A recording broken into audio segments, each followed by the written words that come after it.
Então a gente falou sobre o princípio da reciprocidade, a gente em outra ministração fez a diferença, o que é dízimo e o que é oferta. Essa foi muito interessante, vale a pena demais. Se você ainda tem alguma dúvida, dá uma olhada nessa ministração.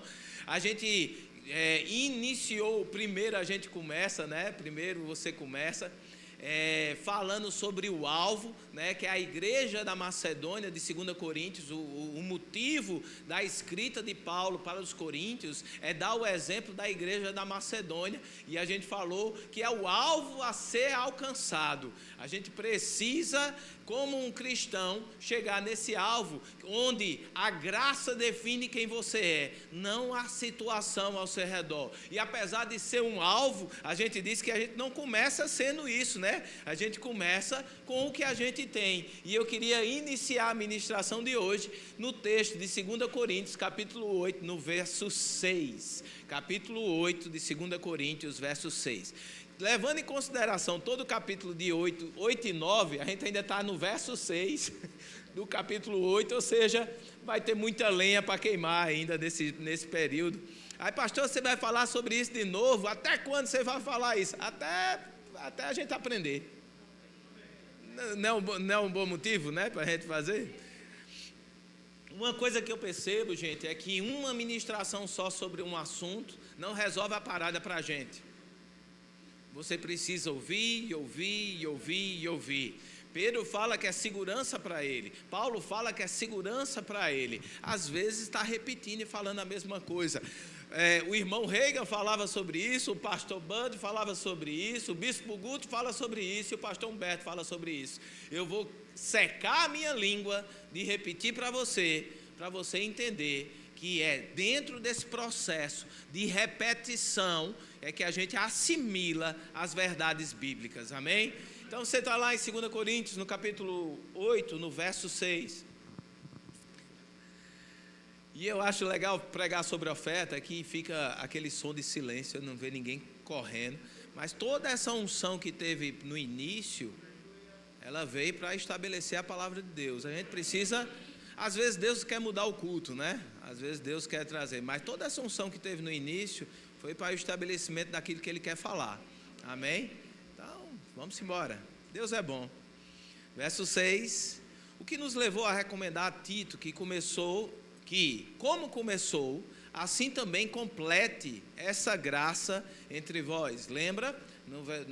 Na ministração passada, a graça era a graça que estava operando na igreja da Macedônia. Eles não eram definidos pela situação que eles estavam, mas eles eram definidos pela graça, ao ponto de pedirem a Paulo com muito rogos o participar da oferta que está sendo levantada para os santos, amém? Então aqui ele está dizendo, nos levou a recomendar a Tito que como começou, assim também completa essa graça entre vós. Então dentro da igreja de Coríntios, iniciou um desejo de fazer a mesma coisa, um desejo de ofertar. O desejo ele tem que iniciar dentro do nosso coração. Oferta não pode ser como um mandamento ou como uma obrigação.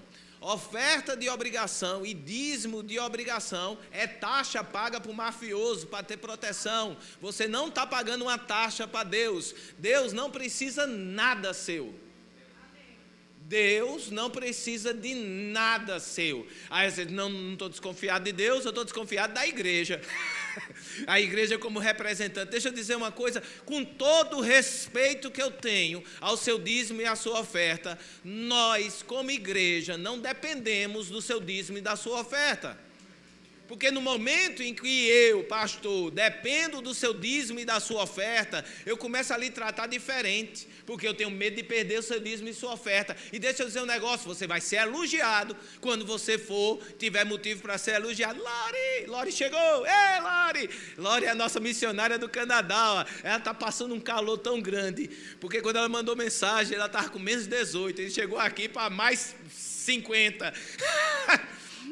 Ela chegou e já ela vai ter um tempozinho para falar e dizer como é que estão as coisas do Canadá lá em Winnipeg. Mas, gente, deixa eu dizer um negócio para você. O dia que a gente depender do seu dízimo e da sua oferta, compromete a pureza do ensino para você. De novo, eu não quero desfazer, eu sou muito grato, somos muito gratos pela generosidade do seu coração. Somos muito gratos, mas para fazer a obra que Deus nos mandou fazer, nós não dependemos do seu pagamento. Você não precisa pagar para eu entregar o que Deus colocou no meu coração para você. Isso não é uma troca, isso não estamos vendendo mensagens. Você precisa entender isso, amém? Então, uma vez que você entende isso, existe pureza naquilo que a gente entrega e pureza naquilo que você entrega. Não estamos cobrando ingresso. Agora, eu não vou deixar de lhe ensinar a bênção que é ser generoso. Eu não estou interessado em que você aumente o dinheiro para a gente ter mais dinheiro na igreja. Não me interessa. Agora, eu não vou deixar de lhe ensinar o que a Bíblia fala a respeito, porque A ou B lá fora está fazendo coisa errada com o dinheiro que o povo está dizendo e está com intenções erradas dentro do coração. Deus que me livre de estar aqui cheio de dedo para falar de um assunto, porque você pode ficar chateado. Deus que me livre. A gente vai pegar naquilo que dói. Porque falar de vitória, a gente fala de vitória. E quando fala de vitória, meu irmão, é tanta gente correndo nessa igreja. Eita, não dá nem para correr, mas o povo corre. Mas quando a gente vai falar de santidade, quando vai falar de dízimos e ofertas, fidelidade, obediência, sempre a gente vai falar com ousadia o que a Bíblia fala. Amém?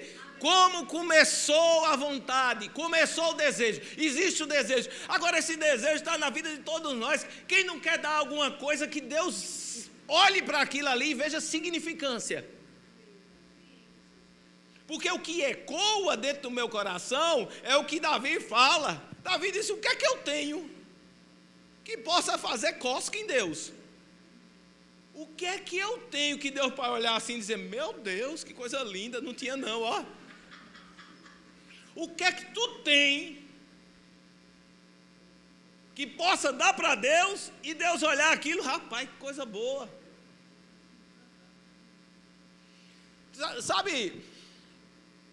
Sabe aquele negócio que a gente recebe das pessoas que já vem acompanhado do pedido de desculpa? A pessoa vem trazer algo para você, já vem acompanhado do pedido, olha, é só uma lembrancinha. Mas a lembrança da cabeça, ao ponto de fazer você sair do seu lugar, ir no lugar, comprar uma coisa, embrulhar e trazer, é mais significante do que o valor da coisa em si. É isso que Deus vê. Deus vê o seu melhor naquilo ali. Se tem significado para você, tem significado para Ele. O significado que Deus dá à nossa oferta é aquilo que significa para a gente. O que a gente fez para fazer aquilo. Porque a Bíblia fala que tinha ricos depositando troco, grandes quantias, que para eles era troco.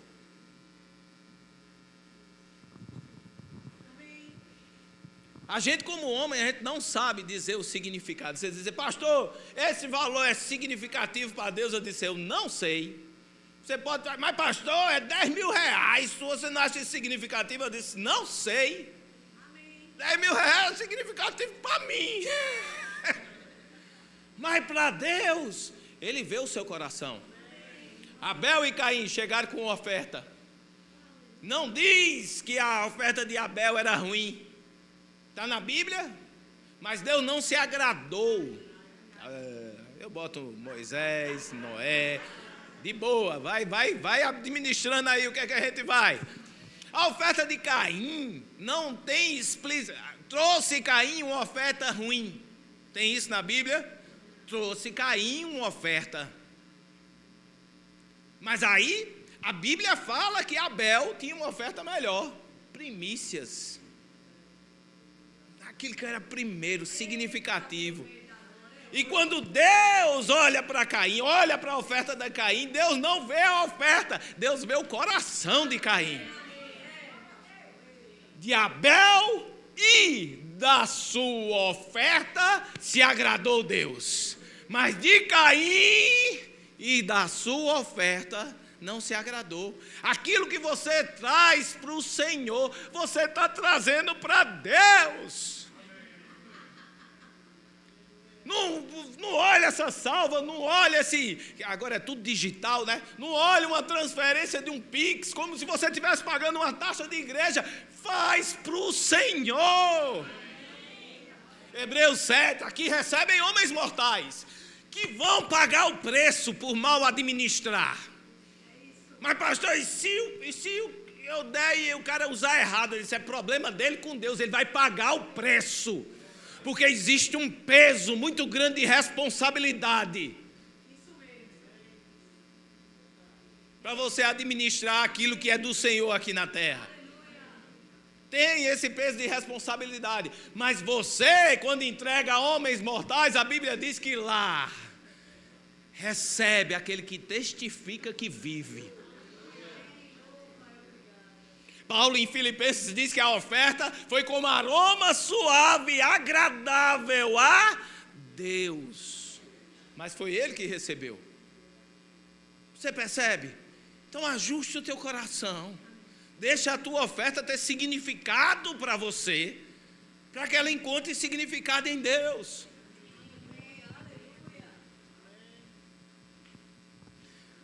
Tempinho para você pensar. Vamos lá, vai precisar de espaços para a gente respirar, né? Oh, Jesus. Como, porém, verso 7. E olha só, como isso é importante. Como, porém, em tudo, diga em tudo, manifestais superabundância. E ele diz o que é que a igreja de Corinto estava superabundando. Tanto na fé, na palavra, como no saber, em todo cuidado e em nosso amor para convosco. Ela superabundava nisso daí. Vai dizer, pastor, agora a oferta é importante, é mais importante? Ele não é mais importante. Oferta não é mais importante. Mas sem oferta fica capenga. Porque ele diz, olha, você já superabunda em fé, em palavra, em conhecimento, em amor. Não tem mais importante e menos importante. Você não vai ser mais importante porque você oferta.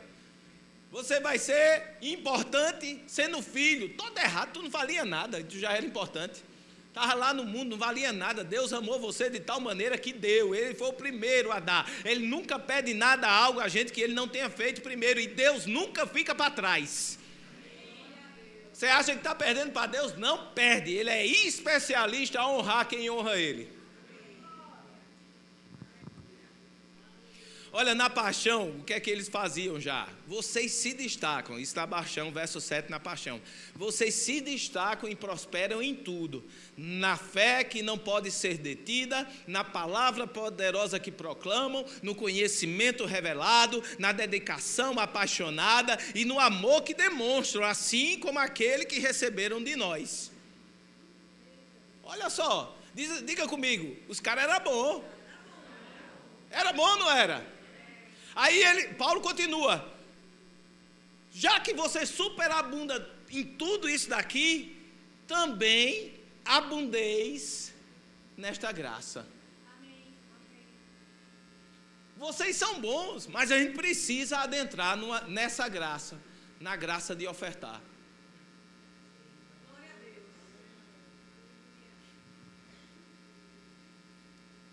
Verso 8. Não vos falo na forma de mandamento.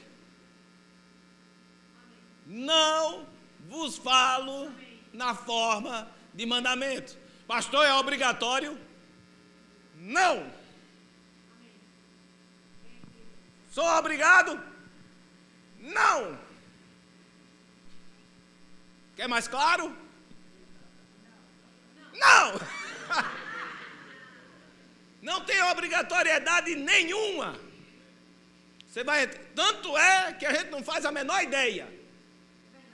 Não sei. Tu está botando o nome no envelope? Tu está botando o CPF? Vamos iniciar o Serasa de Jeová aqui para ver quem deu, quem não deu. Olha, eu percebo que você já deu o seu dízimo, mas você está atrás ainda no valor da oferta que a gente espera sobre a sua vida, né? Que a gente tem uma expectativa. Não existe Serasa de Jeová aqui. Não existe, não faça a menor ideia. Ah, pastor, você não olha o extrato? Eu disse, graças a Deus é do Santander. Porque do Santander, quando aparece lá os depósitos, porque a gente faz uma fiscalização, não é seu pastor que administra o dinheiro. Mas o seu pastor não é irresponsável para ficar longe do que entra, não quer nem ver. Ai, é pecado. Não, a gente olha, a gente tem reunião, mas tem equipe que administra dinheiro, a gente passa tudo, planilha, para o ministério, de tudo que a gente faz, de tudo que a gente olha, de tudo que a gente gasta. A gente tem o teto de vidro nisso daí. Ok? Então, mas eu vejo, óbvio que eu vejo, tem que supervisionar, é nossa responsabilidade a supervisão, é perto dos meus olhos, longe das minhas mãos. Na verdade, dinheiro de igreja é mais ou menos assim que deve ser. E quando eu vejo lá os extratos que entram, graças a Deus o Santander, ele entra no estado no CPF. Só se eu souber decorar do seu CPF para saber. Vejo lá, está lá, entrou, bênção. Eita, o 02, 23, 24, 25 arrebentou. Sei lá quem é, para quê? Para não te ver diferente, não olhar para você diferente. Não me interessa. O que eu tenho para te dar não se compra. Porque eu recebi de graça e de graça eu dou. Não se compra.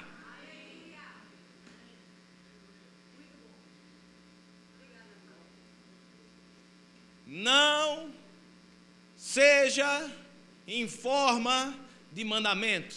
Não é obrigação. Mas eu te ensino que a atitude da oferta prova seu amor. Verso 8, vamos lá? Deixa a Bíblia falar. Não vos falo na forma de mandamento, mas para provar, pela diligência de outros. E aqui ele está falando da igreja da Macedônia, o exemplo que ele deu no culto passado, aquele que você não vê e você vai assistir no YouTube.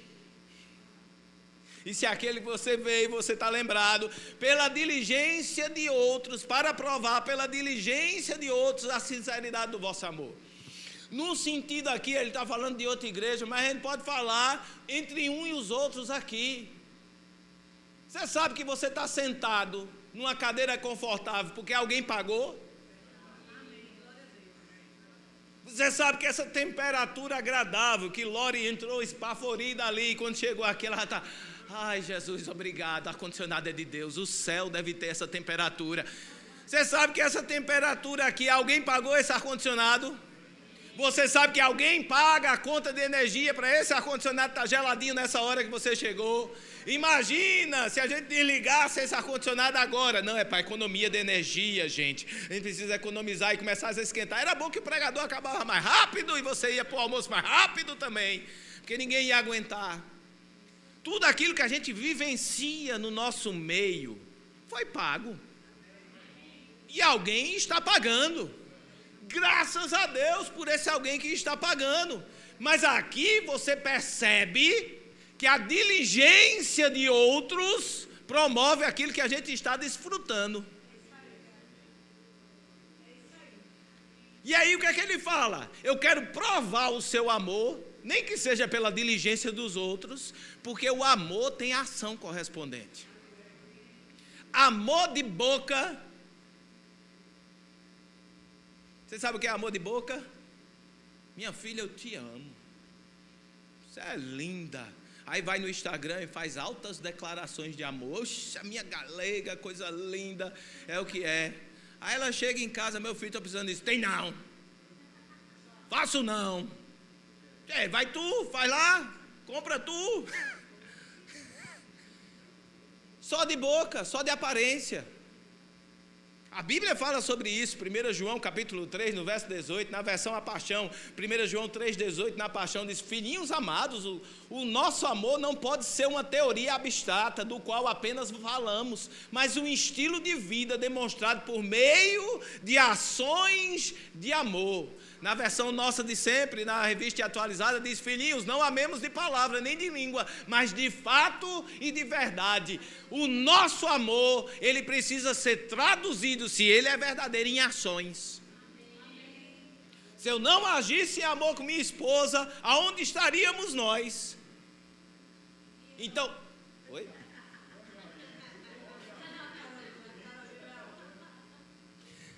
Ações de amor. E Paulo está dizendo aqui, prova de amor. Não é Edgley, é Paulo, escrevendo para os coríntios, para uma igreja, suas ações. Eu amo a Verbo da Vida Boa Viagem, eu amo o ministério, eu amo o meu irmão. A gente está levando uma oferta para esse irmão que tu ama. Ele diz: não amo tanto assim não. Ações correspondentes. O amor age. O amor faz. E o que é que a Bíblia quer? É que a gente não ande em falas abstratas ou pensamentos abstratos. A vida com o Senhor é uma vida cheia de procedimentos corretos. Existem procedimentos que provam a nossa fé, existem procedimentos que provam o nosso amor. De alguma forma, todos nós começamos, todos nós temos o desejo de fazer, mas podemos melhorar e superabundar nessa graça. Existe um passo maior: mas pastor, eu já trago meus R$10 toda vez aqui para o negócio. E olha, porque R$10 para um não pode ser desafiador, mas para outros, R$10 é desafiador demais. Eu me lembro da época que eu e Cláudia, a gente dava 20, a gente fechou, todo culto a gente dava R$20.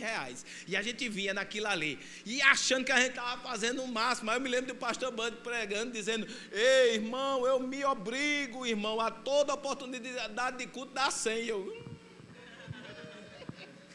Mas R$20 para nós na época era desafiador. Era. E Deus via esse desafio, tanto é que a gente vai crescendo. Agora, pastor, você permanece nos 20? Não. Porque a gente vai, na hora que estabiliza, a gente se desafia para alguma coisa que faça diferença, que encontre ressonância. Que encontre ressonância, a gente vai aumentando esse negócio aí. Por quê? Porque a gente não quer estar no lugar de conforto. É tranquilo. Os R$20 já está separado, eu recebo no mês já devido às notas de 20, já fico lá. Que entenda, faça o seu melhor para o Senhor. Deixe Ele ser o melhor que você tem. Priorize, honre. Nunca por obrigação religiosa, mas também não de qualquer jeito. A gente precisa ser desafiado. Nunca por obrigação, mas não faça de sobra, de resto. Tenha certeza. Quantas vezes você saiu de casa e perguntou: Deus, quanto é que é para eu dar? Porque depende da palavra. Se o pastor me empolgar, se tiver profecia, a profecia, se tiver, a gente semeia.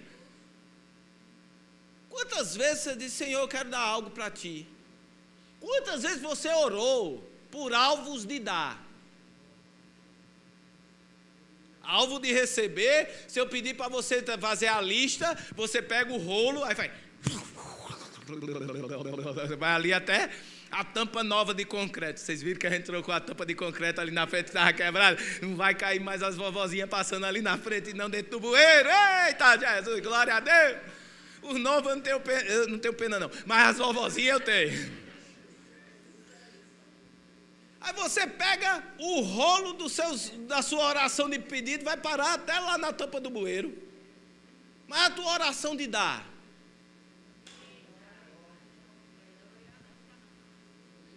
Agora, como você se vê, sabe por que isso não entrou dentro da gente? Porque a graça do mais bem-aventurado é dar do que receber, ainda não entrou dentro da gente. A gente ainda fica mais feliz recebendo, mas é bíblico, isso pode ser real na gente, mas como é que eu faço para ser real em mim? Começa a dar mais do que recebe. Começa a se treinar nessa alegria. Agora, misericórdia, vou falar. Em nome do Pai, do Filho.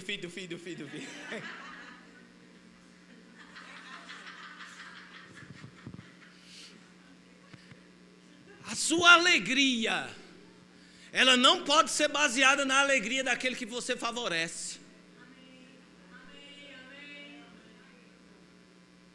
Eu vou fazer o bem a fulano, aí você vai lá e dá todo o reconhecimento. Rapaz, você é uma bênção. Ai, como eu estava orando. Você é o instrumento de Jesus na minha vida. E você fala. A Bíblia fala sobre o secreto. Sobre você receber em secreto aquilo que você está fazendo, você se deixar ser recompensado por Deus por aquilo que você fez, não pela pessoa que foi favorecida. Preste atenção, eu vou sempre lhe agradecer. Se você ofertar ou na igreja ou na nossa vida, a gente sempre vai lhe agradecer. Isso faz parte de quem eu sou. Mas que isso não seja o que motiva o que você vai dar.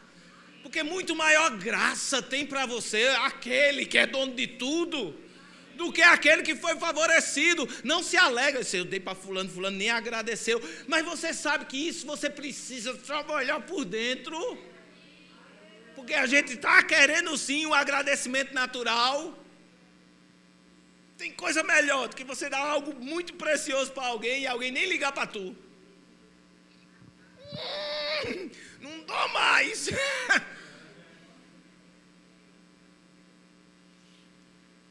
O que a gente recebe é do Senhor, que é para Ele que a gente faz. O amor, ele deve ser sempre a nossa motivação. Sem Ele, nossas ofertas ficam corrompidas. Se deu sem amor, está corrompido. Agora o contrário não é verdadeiro. Não, eu dei, não espero nada em troca. Eu dei porque eu amo. Orgulho! Desculpa, eu tô muito sincero hoje, né? Me perdoe. Mas o nome disso é orgulho. Não preciso de nada, eu dou. Então ou você deu o troco, ou você está orgulhoso. Porque eu vou dizer um negócio, não, mas pastor, eu já estou suprido. Mas se vier mais na sua mão, com esse seu coração generoso, não vai ser uma bênção não aqui na terra? Se chegar mais para você, com esse coração generoso, não vai ser uma bênção? Você vai, pastor, eu tenho um tanto, não sei nem onde investir. Eu digo, ó, Jaqueline tem uma lista de pelo menos 10 para você manter no Rema. Pelo menos 10.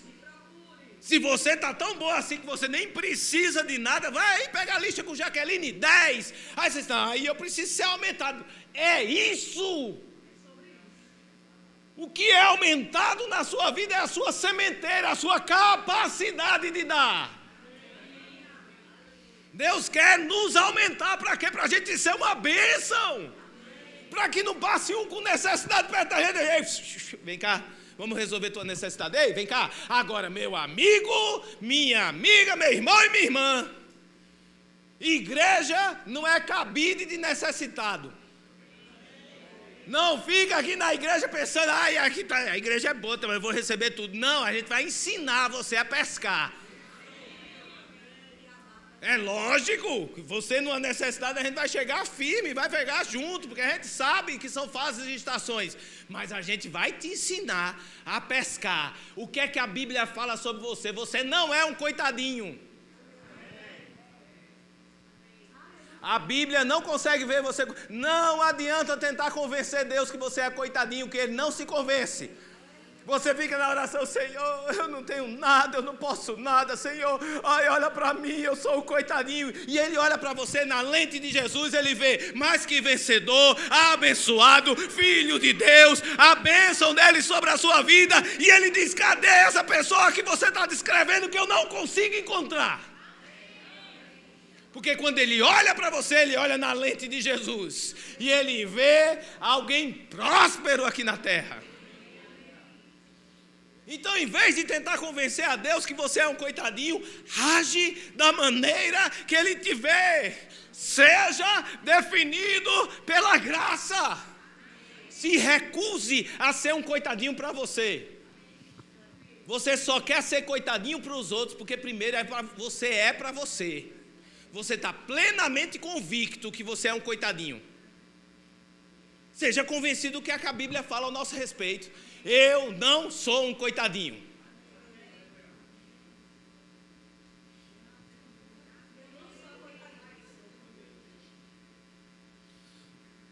Deus mora dentro da gente pelo Espírito, meu irmão. Meu irmão, você não pode se achar qualquer coisa quando chega no canto. Não, mas eu vou chegar não é soberba, é consciência de autoridade. Não é ser soberbo, é consciência de autoridade. Você chegou, céu chegou naquele lugar. Agora o que é que o céu libera? Compaixão, amor.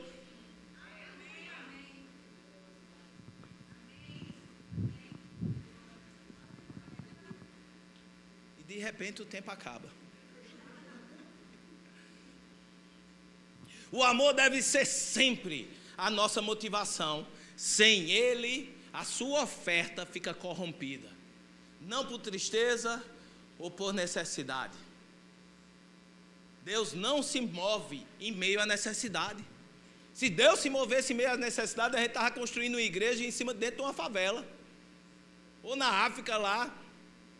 Deus não se move à necessidade, porque Deus entende o que Ele já fez em Cristo. Ele precisa que você se mova dentro da plenitude de quem Ele é.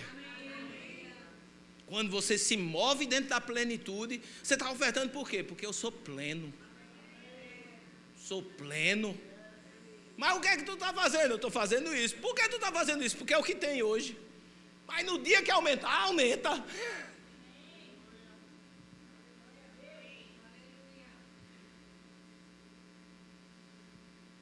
Como é possível? Como eu vou fazer isso? Ô pastor, me diga, eu não entendo. Assim, isso é muito, isso na minha cabeça não entra. Verso 9: pois conheceis a graça do nosso Senhor Jesus Cristo, que sendo rico, se fez, para quê? Para quê? Para que pela sua pobreza vos tornasseis. Então quer dizer que eu era pobre, mas agora Cristo se fez pobre para que agora eu fosse rico. Agora, o conceito de riqueza é deturpado. Para você, rico é aquele miserável que está dentro de um iate, cheio de mulher ali, cheio de cachaça, cheio de... Ai, ele é rico. Não é rico. Desculpa. É um miserável, pobre e nu. Agora, um filho de Deus passando necessidade no meio da rua, também não é de Deus isso daí. É você saber que você é, porque Ele te fez toda a provisão. Nunca vi o justo desamparado, nem a sua descendência mendigar o pão. E o meu Deus, segundo a sua riqueza em glória, há de suprir cada uma das minhas necessidades. Ele se fez pobre para que você tivesse a condição. Você é, independente do que está lá fora, independente da sua conta bancária, independente do seu salário, você é provido. Você tem a bênção de Abraão sobre a sua vida. Você é rico. Se veja assim, haja assim. Não se deixe definir pelas coisas lá fora. Seja definido por aquilo que Deus fala a respeito de você. Seja ousado.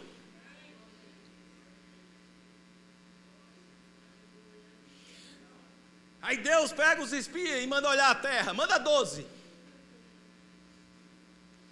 10 volta lá dizendo, tem gigante. Somos gafanhoto. Lascou.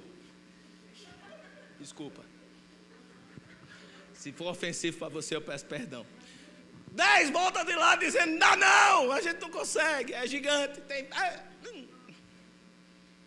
2 volta de lá dizendo, a terra é igual o que Deus falou, é boa mesmo, é nossa. Aí Deus quer que tu troque de carro. Aí manda tu espiar o carro. Primeira coisa que tu chega lá, quanto é? Aí tu volta para lá e diz, minha filha, tu foi lá ver o carro? Fui, mas é caro. É caro, não dá não. Mas Deus mandou tu ir ver o preço. Ele mandou tu ir ver o quê? Ah, pastor, essa igreja é dos carros do rico. Deus mandou tu ir ver a bicicleta. Pronto. A gente começa onde a gente está, ok? Para sair do ônibus, para depender de ônibus, você vai ter uma bicicleta. Mandou tu ir ver a bicicleta. Tu chega lá para olhar a bicicleta, tu vê o quê? O preço. E tu diz o quê? Tá caro. Vá lá e veja a terra. Suba em cima da bicicleta. Se coloca em cima do selim e diga, eita, já consigo me ver pedalando nesse friinho aqui, nesse solzinho de meio-dia. Eu pedalando aqui, ó. E ainda bota a campainha, vai trim, trim, trim, trim.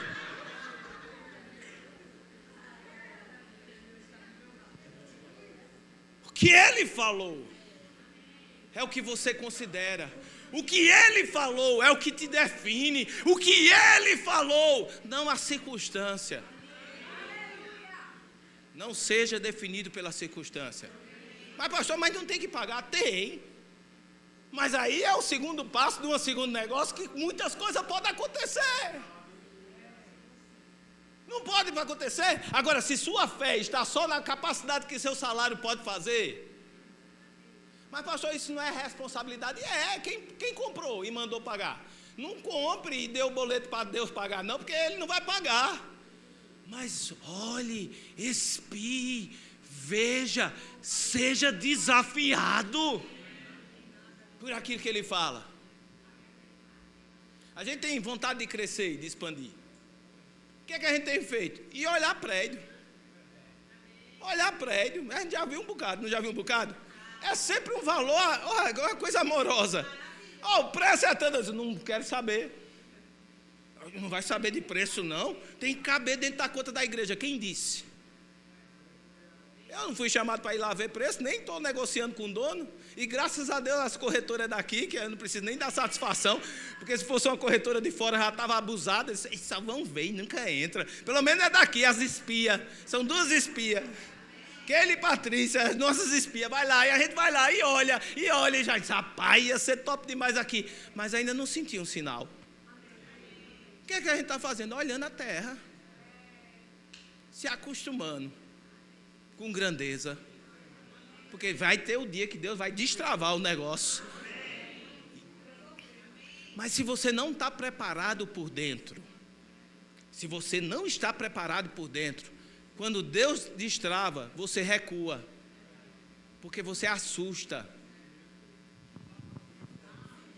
Se você não vai trabalhando por dentro, se você não vai crescendo isso por dentro, e vai ser de primeira assim, quando Deus destravar, tem um sinal verde, tem a favorável de Deus, você, peraí, e recua.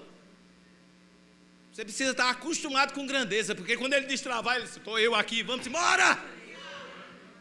Você pula de cabeça.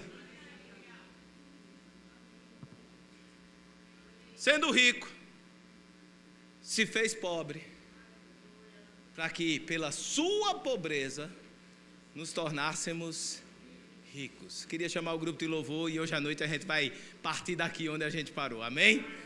Cenas do próximo capítulo, 7 horas da noite, volta aqui que você vai escutar mais. Saindo desse versículo a gente vai dar continuidade, amém?